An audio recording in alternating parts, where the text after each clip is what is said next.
Hello सांग माने आज तुम मानक एमती गोटे कथा कहबी जे कथाटी आजिका जेनेरेशन पिला माने बुझी पारु नाहंती भविष्य रे कौन करवा दरकार कौन करवा न दरकार सेटा से माने बुझी पारु नाहंती। आज स्वामी विवेकानंद कहिचंती गोटे कथा गोटे गप लिखिचंती जे जीवन रे किछि भी असंभव नहीं तुम्हें जेटा चाहूचो सेटा ही तुम पाखक आसीबो।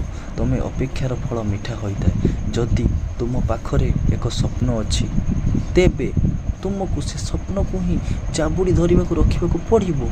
कदापि ताकू जीवाई दियोनी कारण स्वप्न गोटे एमती जिनस जहाँ तुम निजक जाबुड़ी धरने तुमको पड़ो। कारण स्वप्न देखिले सीना तुम साकार कर स्वप्न न देखिले तुम केमिति साकार कर बंधुगण। कारण यह दुनिया रे किछि भी असंभव शब्द भितर ही संभव लुचिकी रही। कौन सी जिनिस असंभव नुह सब जिनिस संभव से संभव को असंभव को संभव करवा आमरी पाखरे अच्छी यही मानव जाति पाखरे अच्छी।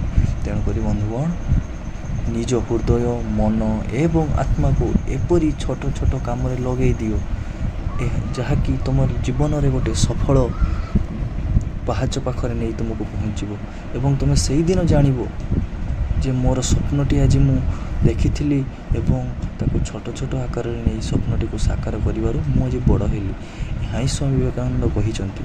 तो जदि बंधुगण जदि मोर यही कथाटी आपको भल लगी प्लीज दयाकोरी चैनल टी को लाइक कमेंट गोटे भल कमेंट करेंगे एवं चैनल को प्लीज दयाकोरी सब्सक्राइब करदे।